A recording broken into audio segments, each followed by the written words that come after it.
ओम शांति। आज 26 फरवरी 2023 के अव्यक्त बाप दादा के अव्यक्त मधुर महावाक्य सुनेंगे। ये अव्यक्त मधुर महावाक्य अव्यक्त बाप दादा ने 31 दिसंबर 1993 को सुनाए थे। नव वर्ष का आगमन था, तो बाबा कहे, आप सभी इस वक्त 2 वर्ष के संगम के दिन पर बैठे हो, परंतु ब्राह्मण बच्चे बेहद के संगम युग पर है। जहां नव युग आ रहा है, पुराना युग जा रहा है। तो नए साल के लिए बाप दादा ने बच्चों को बहुत सारी प्रेरणाएं दी है। विशेष सभी बच्चों को उमंग उत्साह में रहने के लिए बाबा ने प्रेरित किया कि उमंग उत्साह ही ये ब्राह्मण जीवन का श्वास है। इसलिए ये उमंग उत्साह सदा रहना चाहिए। साथ ही साथ बाबा कहे, बच्चे इस वर्ष में महादानी वरदानी बनना है और अंदर से व्यर्थ को समाप्त करना है। फिर बाबा ने चारों सब्जेक्ट में बैलेंस रख करके चलने की प्रेरणा दी। ज्ञान, योग, धारणा और सेवा। और अंत में बाबा ने विशेष सेवा के 2 तरीके बताए हैं कि बाबा कहे, तुम बच्चों को किस तरह अब सेवा करनी है और अनेक आत्माओं की ज्योति जगानी है। विशेषकर माइक्स की सेवा करने की प्रेरणा बाबा ने दी है।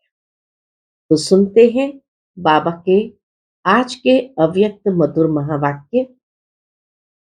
आज की मुरली का शीर्षक है, नए वर्ष में सदा उमंग उत्साह में उड़ना और सर्व के प्रति महादानी वरदानी बन व्यर्थ को समाप्त करना है।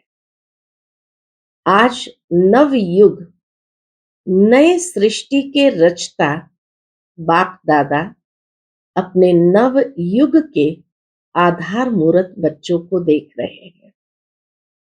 बाप दादा के साथ साथ आप सभी बच्चे सदा सहयोगी हो, इसीलिए आप ही आधार मूर्त हो। दुनिया के हिसाब से आज का दिन वर्ष का संगम है। बाबा कहे, दुनिया के हिसाब से आज का दिन वर्ष का संगम है। पुराना वर्ष जा रहा है और नया वर्ष आ रहा है। ये है वर्ष का संगम दिन और आप बैठे हो बेहद के संगम युग पर। आप सभी नव वर्ष के साथ साथ नव युग की सभी को मुबारक देते हैं। बाप दादा नव वर्ष के साथ साथ नव युग की सभी को मुबारक देते हैं। एक दिन की मुबारक नहीं, लेकिन नव युग के अनेक जन्मों की मुबारक देते हैं। बाबा हम बच्चों को सिर्फ एक दिन की मुबारक नहीं देते, लेकिन बाबा कहे नव युग के अनेक जन्मों की मुबारक देते हो। इस संगम पर अच्छी तरह से अनुभव करते हो कि इस समय हम ब्राह्मण आत्माओं की नई जीवन है।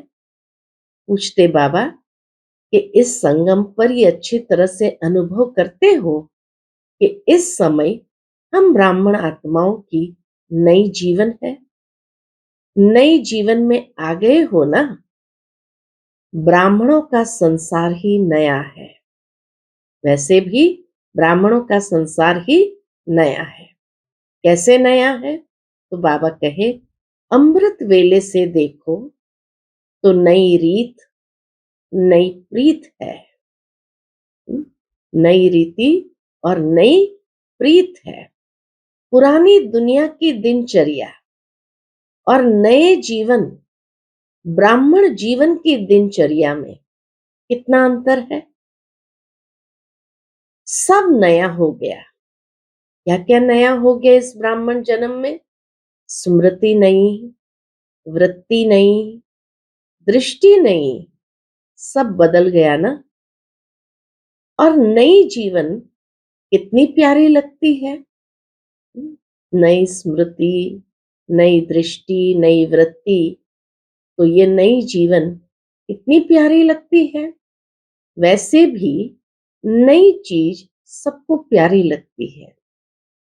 पुरानी चीज छोड़ना चाहते हैं और नई चीज लेना चाहते हैं। तो इस समय का यह छोटा सा नया संसार है। ब्राह्मणों का ये छोटा सा नया संसार है। संसार भी नया और संस्कार भी नए। इसलिए दुनिया वाले भी नए वर्ष को धूमधाम से मनाते हैं। हम ब्राह्मणों की जीवन ही जहां नई है, तो नए संसार में नए संस्कार बाबा ने भरे हैं। मनाने का अर्थ है, दुनिया वाले नए वर्ष के आगमन को भी कितना धूमधाम से मनाते हैं, तो बाबा अब मनाने का अर्थ बताते हैं कि मनाने का अर्थ है उमंग उत्साह में आना। उत्साह होता है, इसलिए मनाने के दिन को उत्सव कहा जाता है। हाँ, कोई भी चीज जब नए रूप से मनाते हैं तो खूब उमंग उत्साह होता है। और बाबा कहे इसीलिए इसको उत्सव कहा जाता है। उत्साह होता है, इसलिए मनाने के दिन को उत्सव कहा जाता है। उत्साह से ही एक दो को बधाइयां व मुबारक देते हैं, व ग्रीटिंग्स देते हैं। आप ब्राह्मण आत्माओं के लिए हर दिन उत्सव है। बाबा कहे उनके लिए तो कभी कभी का उत्सव होता है, लेकिन ब्राह्मण आत्माओं के लिए तो हर दिन उत्सव है। सदा उत्सव अर्थात उमंग उत्साह में रहते हो। सदा उत्सव अर्थात उमंग उत्साह में रहते हो। यह उमंग उत्साह ही ब्राह्मण जीवन है। ब्राह्मण जीवन का मतलब है उमंग उत्साह। दुनिया की रीति प्रमाण विशेष दिन को मनाते हैं। दुनिया वाले तो कोई कोई विशेष दिन को मनाते हो। आज मनाने के लिए इकट्ठे हुए हो ना। मधुबन में भी सभी मनाने के लिए इकट्ठे हुए हो ना। लेकिन आपका नव युग, नई जीवन का उमंग उत्साह सदा ही है। ऐसे नहीं कि 2 तारीख हो जाएगी तो उमंग उत्साह खलास हो जाएगा। ऐसा तो नहीं है। 1 मास हो गया तो और खत्म हो जाएगा। हर दिन, बाबा कहे हर दिन उमंग उत्साह बढ़ता जाता है। ब्राह्मण जीवन में हर दिन उमंग उत्साह बढ़ता जाता है, कम नहीं होता। ऐसे है ना? पूछते हैं बाबा, ऐसे है ना कि अपने अपने स्थान पर जाएंगे तो उत्साह खत्म हो जाएगा। हर घड़ी उमंग उत्साह की है। बाबा बच्चों में इतना बल भरते हैं कि हर घड़ी कहाँ भी जाओ तो भी उमंग उत्साह की है। क्योंकि उमंग उत्साह ही आप ब्राह्मणों की उड़ती कला के पंख है। ये उमंग उत्साह ही ब्राह्मणों के उड़ती कला के पंख है। इस उमंग उत्साह के पंखों से सदा उड़ते रहते हो। अगर कार्य अर्थ कर्म में भी आते हो, फिर भी उड़ती कला की स्थिति से कर्म योगी बन कर्म में आते हो। बाबा कहे चाहे कोई भी कर्म करते हो, लेकिन उड़ती कला की स्थिति, इतना उमंग उत्साह हो, तो नेचुरल रूप से कर्म योगी बन कर्म में आ जाएंगे। तो कर्म योगी जीवन का आधार है उमंग उत्साह की उड़ती कला की स्थिति। तो उड़ती कला वाले हो ना, तो बिना पंखों के तो उड़ नहीं सकते। यह उमंग उत्साह उड़ती कला के पंख सदा साथ है। संगम युग में बाबा ने हर बच्चों को ये पंख उड़ती कला के दे दिए, उमंग उत्साह के। यह उमंग उत्साह आप ब्राह्मणों के लिए बड़े से बड़ी शक्ति है। ये खाली हमें कर्म योगी नहीं बनाती, लेकिन बाबा कहे आपके लिए बड़े से बड़ी शक्ति है, नीरस जीवन नहीं है। दुनिया वाले तो कहेंगे कि क्या करें, रस नहीं है, नीरस है, बेरस है। और आप क्या कहेंगे? बाबा पूछते हैं। वो तो नीरस जीवन समझते हैं, बेरस जीवन समझते, कोई रस ही नहीं। और आप क्या कहेंगे? उमंग उत्साह का रस है ही है। आपके जीवन का अनुभव बाबा कहे उमंग उत्साह का रस है ही है। कभी दिल शिकस्त नहीं हो सकते हो, सदा दिल खुश, कैसी भी मुश्किल बात हो। बाबा कहे उमंग उत्साह के कारण सदा दिल खुश, कैसी भी मुश्किल बात हो, लेकिन उमंग उत्साह मुश्किल को सहज कर देता है। उत्साह और क्या करता है? कर्म योगी बनाता है, उड़ती कला की स्थिति का अनुभव कराता है, मुश्किल बात को सहज कर देता है।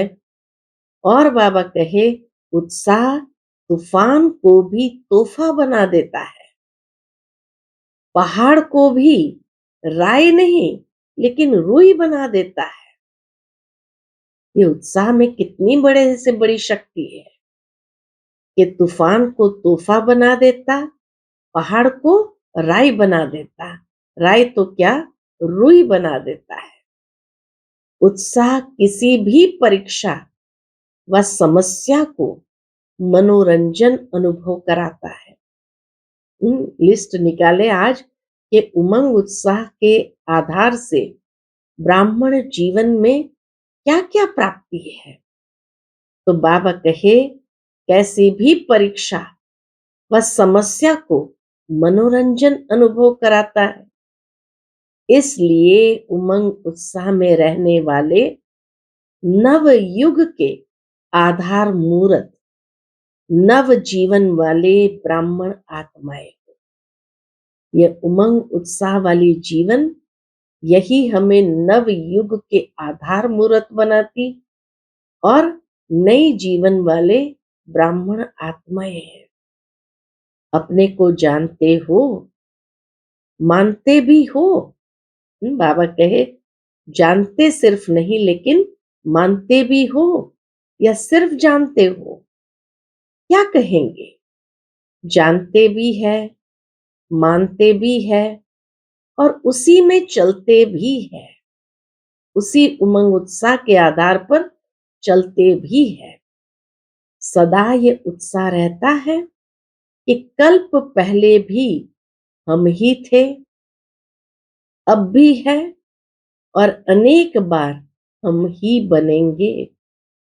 बाबा कहे हर ब्राह्मण को ये विश्वास है कि सदा ये उत्साह रहता है कि कल्प पहले भी हम ही थे, अब भी है और अनेक बार हम ही बनेंगे। तो अविनाशी उत्साह हो गया ना, तीनों काल के लिए उत्साह है। तो बाबा कहिए तो अविनाशी उत्साह हो गया ना, थे, है और सदा होंगे, तीनों काल का हो गया ना। पास्ट, प्रेजेंट और फ्यूचर, तीन काल हो गए तो अविनाशी हो गया ना। बाप दादा देख रहे थे कि अविनाशी उमंग उत्साह में रहने वाली आत्माएं नंबरवार है या सब नंबर वन है। तो बाबा क्या देख रहे थे कि उमंग उत्साह में रहने वाली आत्माएं नंबरवार है या सब नंबर वन है। जब है ही निश्चय बुद्धि, तो निश्चय बुद्धि विजयी, तो विजयी तो जरूर नंबर वन होंगे ना, नंबरवार थोड़ी होंगे। निश्चय बुद्धि विजयंती, तो विजयी आत्मा तो सदा नंबर वन होंगे ना। तो सदा नव जीवन के इस उत्साह में उड़ते चलो, क्योंकि आप आधार मूर्त हो। सिर्फ अपने जीवन के लिए आधार नहीं, बाबा कहे सिर्फ अपने जीवन के लिए आधार नहीं हो, लेकिन विश्व के सर्व आत्माओं के आधार मूर्त हो। आपकी श्रेष्ठ वृत्ति से विश्व का वातावरण परिवर्तन हो रहा है। वृत्ति से वातावरण बनता, तो बाबा कहे आपकी श्रेष्ठ वृत्ति से विश्व का वातावरण परिवर्तन हो रहा है। आपके पवित्र दृष्टि से क्या हो रहा है? आपके पवित्र दृष्टि से विश्व की आत्माएं और प्रकृति दोनों पवित्र बन रही है। वृत्ति से वातावरण बदल रहा है और पवित्र दृष्टि से विश्व की आत्माएं और प्रकृति दोनों पवित्र बन रही है। आपके दृष्टि से सृष्टि बदल रही है। आपके श्रेष्ठ कर्मों से श्रेष्ठाचारी दुनिया बन रही है। तो कितनी जिम्मेवारी है? विश्व की जिम्मेवारी का ताज पहना हुआ है ना? पूछते हैं बाबा, विश्व की जिम्मेवारी का ताज पहना हुआ है ना, कि कभी भारी लगता है तो उतार देते हो? क्योंकि हमारी वृत्ति से वातावरण बदल रहा है। हमारी पवित्र दृष्टि से मनुष्य और प्रकृति पवित्र बन रही है और हमारी दृष्टि से सृष्टि ही बदल रही है। तो बाबा कहे इतनी बड़ी जिम्मेवारी है परिवर्तन करने की, तो ये ताज जो बाबा ने पहनाया है, ये उतार तो नहीं देते हो? क्या करते हो? जो डबल लाइट रहते हैं उनको ये जिम्मेवारी का ताज भी सदा लाइट अर्थात हल्का अनुभव होगा, भारी नहीं लगेगा।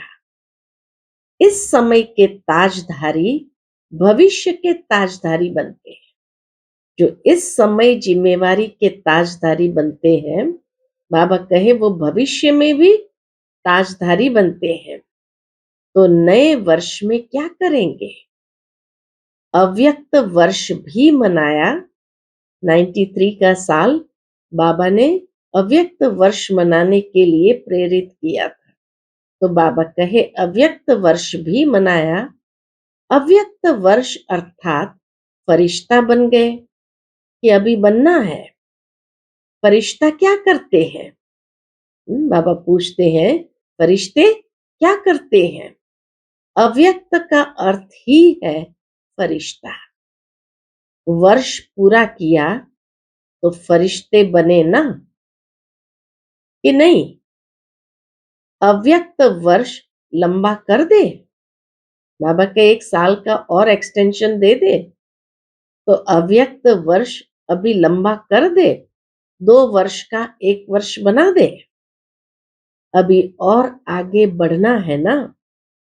अव्यक्त वर्ष मनाया, अब फरिश्ता बनकर क्या करेंगे? पूछते बाबा कि अब फरिश्ता बनकर क्या करेंगे? सदा हर दिन हर समय महादानी और वरदानी बनना है। तो नए वर्ष की सबसे पहली प्रेरणा दी उमंग उत्साह में सदा उड़ती स्थिति में रहना। दूसरा बाबा कहे सदा हर दिन हर समय फरिश्ते क्या करते हैं? महादानी और वरदानी बनना है। तो यह वर्ष महादानी वरदानी वर्ष मनाओ। 93 का वर्ष बाबा ने अव्यक्त वर्ष के रूप में मनाने के लिए कहा था। तो 94 का वर्ष बाबा कहे महादानी वरदानी वर्ष मनाओ।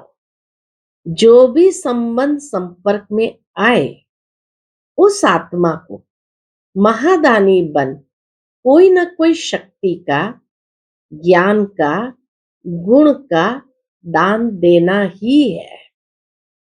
कोई भी आत्मा सामने आए तो महादानी बन कोई न कोई शक्ति का, ज्ञान का, गुण का दान देना ही है। तीनों खजाने कितने भरपूर हो गए हैं। बाबा कहे तीनों खजाने कितने भरपूर हो गए हैं। ज्ञान का खजाना भरपूर है कि थोड़ा कम है? सारा ज्ञान तो बाबा ने दे दिया। तो ज्ञान का खजाना भरपूर है कि थोड़ा कम है?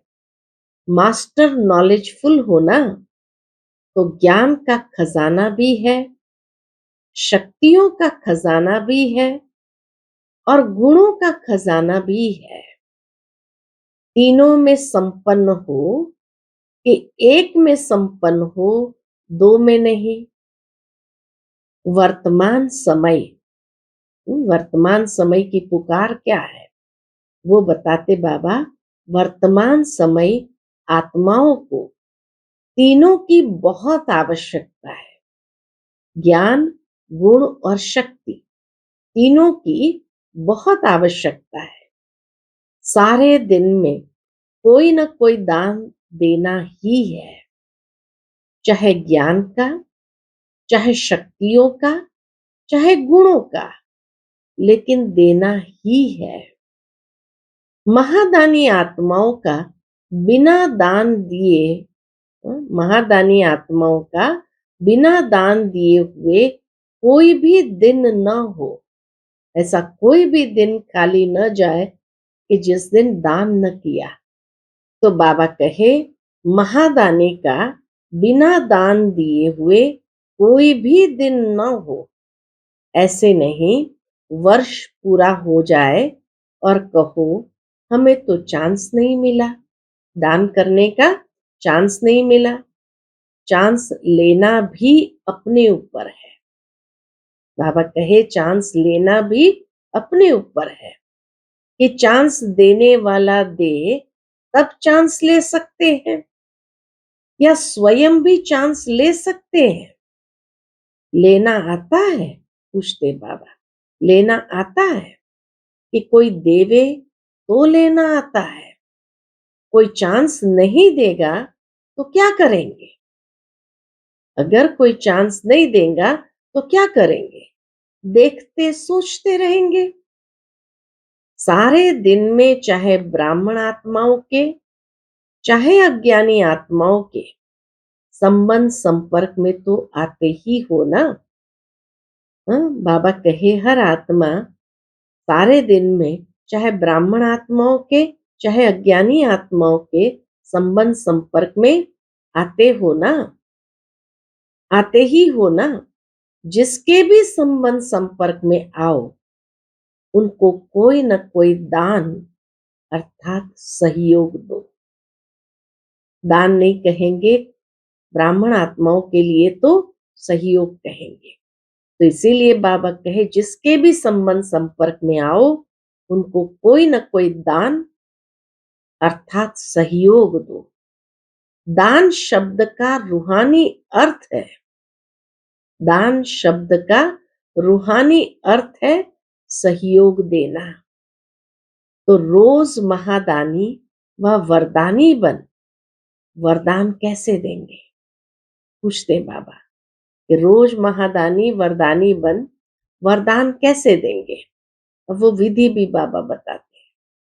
वरदान देने की विधि क्या है? आपके जड़ चित्र तो अभी तक वरदान दे रहे हैं। उनके हाथ नैन है ही वरदानी स्वरूप में। तो बाबा कहे आपके जड़ चित्र तो अभी तक वरदान दे रहे हैं। तो वरदान देने की विधि है, जो भी आत्मा संबंध संपर्क में आए उनको अपने स्थिति के वायुमंडल द्वारा और अपने वृत्ति के वाइब्रेशन द्वारा सहयोग देना, अर्थात वरदान देना। कैसे देना है ये भी बाबा ने सिखाया कि जो भी आत्मा संबंध संपर्क में आए उनको अपने स्थिति के वायुमंडल द्वारा और अपने वृत्ति के वाइब्रेशन द्वारा सहयोग देना, अर्थात वरदान देना।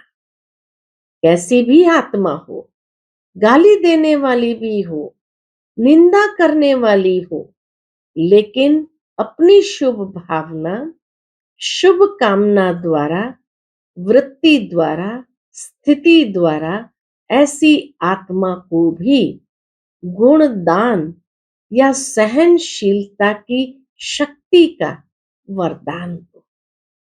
बाबा कहे अपनी शुभ भावना, शुभ कामना, वृत्ति, स्थिति द्वारा ऐसी आत्मा को गुण दान या सहनशीलता की शक्ति का वरदान दो। अगर कोई क्रोध अग्नि में जलता हुआ आपके सामने आए तो आग में तेल डालेंगे या पानी डालेंगे? बेचारा पहले ही जल रहा है क्रोध अग्नि में। तो बाबा कहे आप तेल डालेंगे या पानी डालेंगे? पानी डालेंगे ना, कि थोड़ा तेल का भी छींटा डालेंगे। अगर क्रोधी के आगे आपने मुख से क्रोध नहीं किया, कैसे तेल डालना होता है वो भी बाबा बताते हैं कि अगर क्रोधी के आगे आपने मुख से क्रोध नहीं किया, मुख से तो शांत रहे, लेकिन आंखों द्वारा, चेहरे द्वारा क्रोध की भावना रखी, तो भी तेल के छींटे डाले। अगर भावना रखी तो भी ये तेल के छींटे डाले। क्रोधी आत्मा परवश है। रहम के शीतल जल द्वारा वरदान दो। बेचारी क्रोधी आत्मा उस समय अपने ही क्रोध की कमजोरी के परवश है, तो उसके प्रति बाबा कहे रहम के शीतल जल द्वारा वरदान दो। तो ऐसी वरदानी बने हो, पूछते बाबा, तो ऐसे वरदानी बने हो कि जिस समय आवश्यकता है उस समय सहन शक्ति का तीर नहीं चलता है। जिस समय आवश्यकता है सहन शक्ति का, तो उस समय सहन शक्ति का तीर नहीं चलता है। अगर समय पर कोई भी अमूल्य वस्तु कार्य में नहीं लगी तो उसको अमूल्य कहा जाएगा। अमूल्य अर्थात समय पर मूल्य कार्य में लगे। तो इस वर्ष क्या करेंगे? महादानी वरदानी बनो। चैतन्य में संस्कार भरते हो तब तो जड़ चित्रों द्वारा भी वरदानी मूर्त बनते हो। संस्कार तो अभी भरने हैं ना, कि जिस समय मूर्ति बनेगी उस समय भरेंगे। महादानी वरदानी मूर्त बनने से क्या होगा फायदा? बाबा कहे महादानी वरदानी मूर्त बनने से व्यर्थ स्वतः ही खत्म हो जाएगा। क्योंकि जो महादानी है, वरदानी है, दूसरे को देने वाले दाता है, तो दाता का अर्थ ही है समर्थ। कितनी सुंदर बात कही कि दाता का अर्थ ही है समर्थ। समर्थ होगा तब तो देगा। तो जहां समर्थ है वहां व्यर्थ स्वतः ही खत्म हो जाता है। बाबा कहे जहां समर्थ है वहां व्यर्थ तो स्वतः ही खत्म हो जाता है। समर्थ स्थिति है स्विच ऑन होना। समर्थ स्थिति है स्विच ऑन होना। जैसे इस फुल लाइट का स्विच ऑन करना अर्थात अंधकार को समाप्त करना। ऐसे समर्थ स्थिति अर्थात स्विच ऑन करना। तो स्विच ठीक है या कभी ठीक कभी लूज हो जाता या फ्यूज हो जाता है। कितनी सुंदर बात बाबा कहते हैं। तो स्विच ठीक है या कभी ठीक कभी लूज हो जाता या फ्यूज हो जाता है। ऑन करना तो आता है ना। आजकल तो छोटे छोटे बच्चे भी स्विच ऑन करने में होशियार होते हैं। टीवी का स्विच ऑन कर देते हैं ना। तो स्विच ऑन होने से एक एक व्यर्थ संकल्प को समाप्त करने की मेहनत से छूट जाएंगे। हमें एक एक व्यर्थ संकल्प को समाप्त करने की मेहनत नहीं करनी है, लेकिन बाबा कहे स्मृति की स्विच ऑन करो कि हम समर्थ आत्मा है। तो बाबा कहे व्यर्थ अपने आप एक झटके में सब समाप्त हो जाएगा। अव्यक्त फरिश्तों का यही श्रेष्ठ कार्य है। और क्या नवीनता करेंगे। अव्यक्त वर्ष में अपना चार्ट रखा था कि कभी रखा था कभी नहीं रखा। पूछते बाबा अव्यक्त वर्ष में अपना चार्ट रखा था कि कभी रखा कभी नहीं रखा। कभी कभी वाले बने या सदा वाले बने, कभी कभी वाले ज्यादा है। रिजल्ट भी बाबा ने दे दिया, कभी कभी वाले ज्यादा है। इस नए वर्ष में नया चार्ट रखना। क्या नया चार्ट रखना है वो बाबा बताते हैं। क्या नया चार्ट रखेंगे। 4 सब्जेक्ट को तो अच्छी तरह से जानते हो ना। तो इस वर्ष का यही चार्ट रखना कि चारों ही सब्जेक्ट में, चाहे ज्ञान में, चाहे योग में, धारणा में, सेवा में, हर सब्जेक्ट में हर रोज कोई न कोई नवीनता लानी है। ये चार्ट रखना कि चारों ही सब्जेक्ट में ज्ञान योग धारणा सेवा प्रतिदिन कोई न कोई नवीनता लानी है। अब कैसे लानी है, किसको नवीनता कहा जाता, उसको बाबा एक्सप्लेन करते। ज्ञान अर्थात समझदार बनना, समझ देना और समझदार बन चलना। ज्ञान में भी नवीनता का अर्थ है जो अपने में कमी है उसको धारण किया तो नवीनता हुई ना।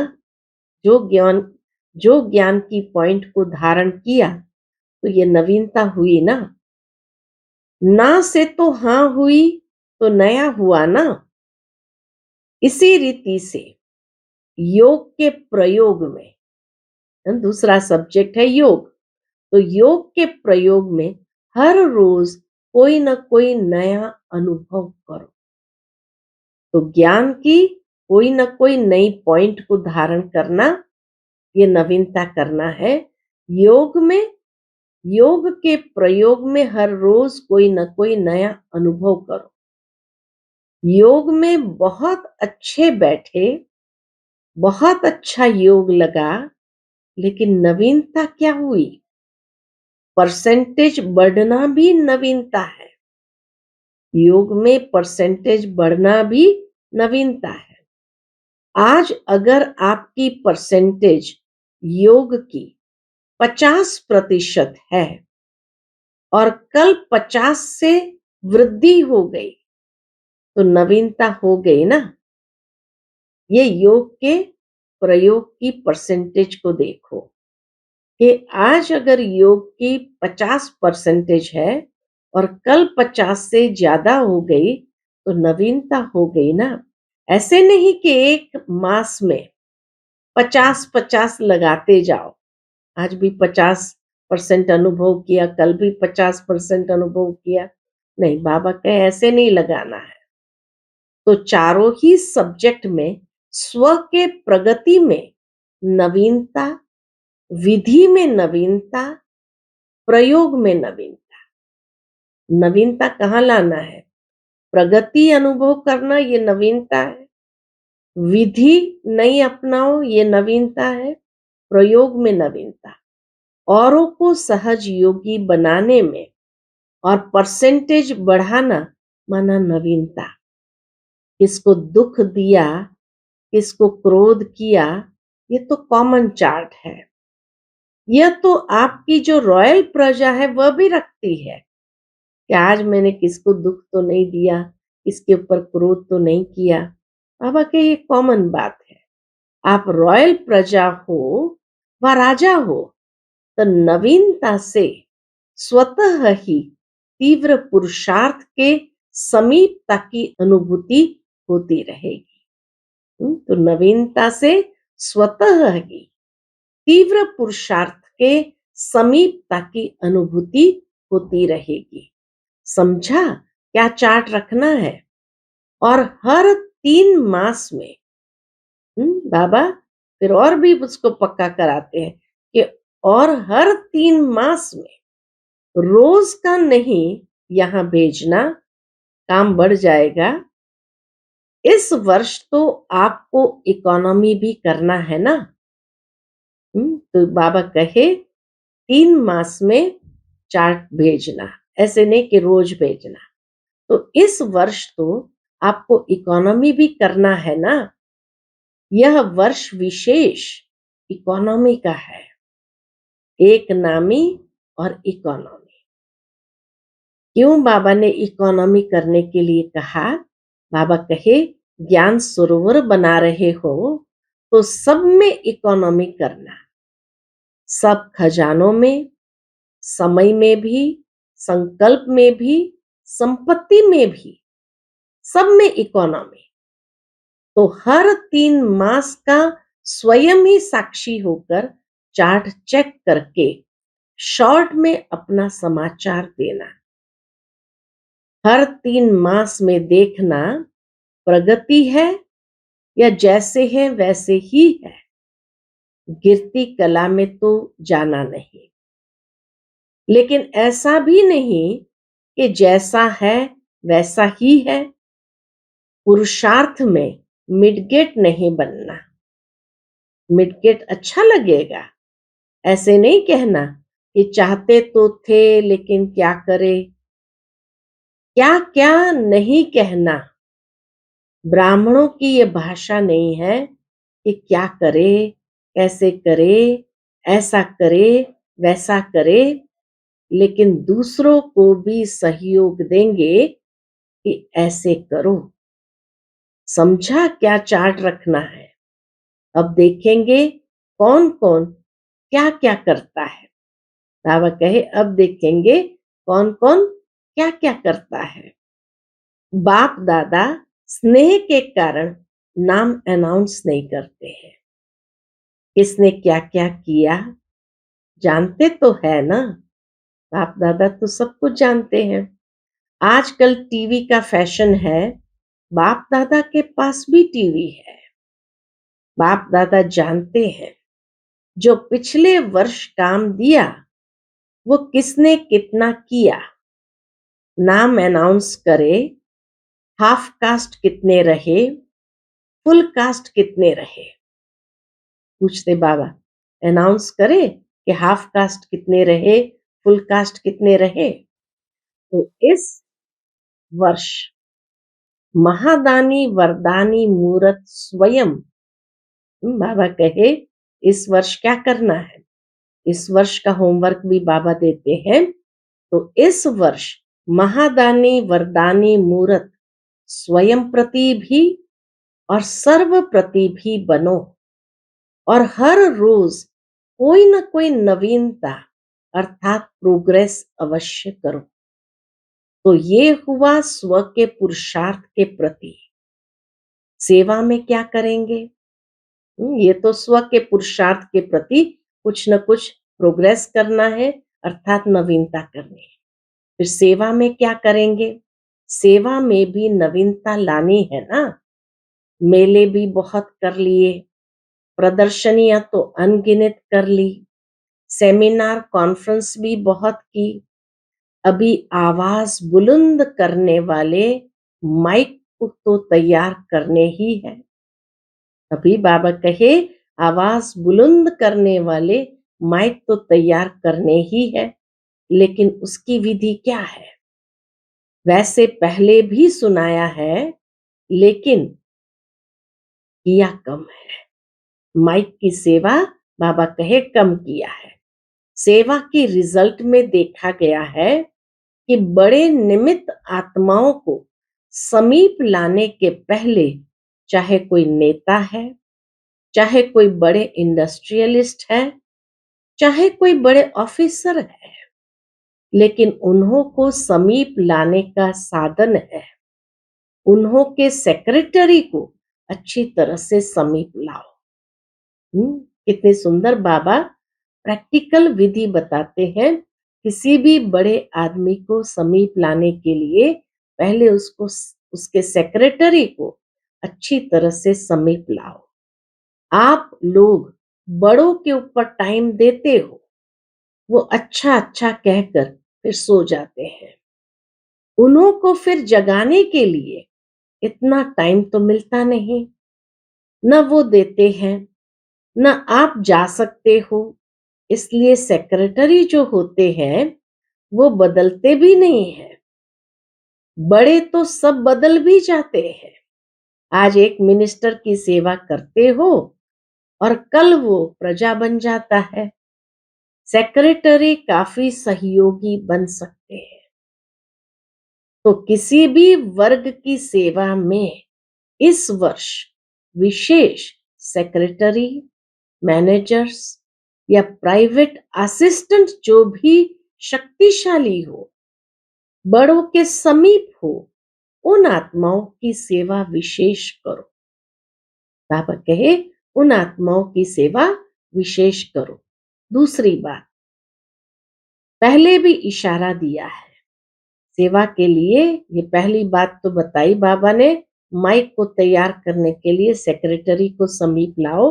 दूसरी बात, पहले भी इशारा दिया है कि वर्तमान समय कम खर्चा और नाम वाला। इसकी विधि है कि जो भी छोटी या बड़ी संस्थाएं हैं, एसोसिएशन है, उन्हों से संबंध संपर्क रखो। बनी बनाई स्टेज पर नाम वाला करो। कम खर्चा, नाम वाला करते हो, लेकिन और तीव्र गति से हर देश में या हर गांव में या हर जिले में जो भी भिन्न भिन्न प्रकार के एसोसिएशन है या बहुत वर्ग के कार्य करने वाले हैं, कॉन्फ्रेंस करने वाले हैं या सम्मेलन करते हैं, तो बनी बनाई स्टेज पर संदेश दो, तो समय और मेहनत दोनों बच जाएगी। अभी इसको तीव्र गति में लाओ। चेक करो कि जिस देश के या जिस स्थान के निमित्त बने हैं, उस स्थान की कोई भी संस्था वंचित न रह जाए, क्योंकि वर्तमान समय वायुमंडल परिवर्तन हो गया है। अभी डर कम है, स्नेह ज्यादा है। ब्रह्मा कुमारियों से डर कम है, स्नेह ज्यादा है। अच्छा मानते हैं, अच्छा बनते नहीं है, लेकिन अच्छा मानते हैं। इसलिए इस दो प्रकार की सेवा को और अंडरलाइन करो, तो सहज माइक तैयार हो जाएंगे। नया वर्ष शुरू किया है तो नई विधि, हाँ, बाबा कहे नया वर्ष शुरू किया है, नया वर्ष शुरू किया है तो नया विधि और विधान भी चाहिए ना। इस नए वर्ष का अमृत वेले सदा यह स्लोगन इमर्ज करना। हाँ, बाबा कहे इस नए वर्ष का अमृत वेले सदा यह स्लोगन इमर्ज करना कि सदा उमंग उत्साह में उड़ना है और दूसरों को भी उड़ाना है, बीच बीच में चेक करना। ऐसे नहीं कि अमृत वेले चेक करो और सारा दिन मर्ज कर दो, फिर रात को सोचो कि आज का दिन तो ऐसा ही रहा। नहीं, बीच बीच में चेक करो, इमर्ज करो, कि उमंग उत्साह के बजाय कोई और रास्ते पर तो नहीं चले गए? उड़ती कला के बजाय और किसी कला में तो अपने तरफ आकर्षित नहीं किया? अच्छा, चारों ओर के नव जीवन अनुभव करने वाले सर्व ब्राह्मण बच्चों को सदा नव युग के आधार मूरत श्रेष्ठ आत्माओं को सदा संकल्प बोल और कर्म द्वारा महादानी वरदानी आत्माओं को सदा स्वयं की स्थिति द्वारा औरों की परिस्थिति को भी सहज बनाने वाली समर्थ आत्माओं को सदा हर दिन स्वयं में प्रगति अर्थात नवीनता अनुभव करने वाले समीप आत्माओं को सदा एक नामी और इकोनॉमी करने वाले बाप समान समीप आत्माओं को बाप दादा का याद प्यार और नमस्ते। हम सभी रूहानी बच्चों की रूहानी माता पिता बाप दादा को याद प्यार गुड मॉर्निंग और नमस्ते। नमस्ते, शुक्रिया बाबा, शुक्रिया। आज का बाप दादा का मधुर वरदान हम बच्चों के प्रति है, तन को आत्मा का मंदिर समझ उसे स्वच्छ बनाने वाले नंबर 1 श्रेष्ठ ब्राह्मण आत्मा भव। तन को आत्मा का मंदिर समझ उसे स्वच्छ बनाने वाले नंबर 1 श्रेष्ठ ब्राह्मण आत्मा भव। हम ब्राह्मण आत्माएं सारे कल्प में नंबर 1 श्रेष्ठ आत्माएं हैं, हीरे तुल्य है। स्मृति से तन को आत्मा का मंदिर समझकर स्वच्छ रखना है। जितनी मूर्ति श्रेष्ठ होती है उतना ही मंदिर भी श्रेष्ठ होता है। तो इस शरीर रूपी मंदिर के हम ट्रस्टी है। यह ट्रस्टीपन आपे ही स्वच्छता व पवित्रता लाता है। ट्रस्टीपन आपे ही स्वच्छता व पवित्रता लाता है। इस विधि से तन की पवित्रता सदा रूहानी खुशबू का अनुभव कराती रहेगी। तो बाबा के इस विधि से, स्वच्छता की विधि से तन की पवित्रता सदा रूहानी खुशबू का अनुभव कराती रहेगी। आज का स्लोगन है, रूहानियत में रहने का व्रत लेना ही ज्ञानी तू आत्मा बनना है। बहुत सुंदर बात बाबा ने कही, रूहानियत में रहने का व्रत लेना ही ज्ञानी तू आत्मा बनना है। अच्छा, ओम शांति।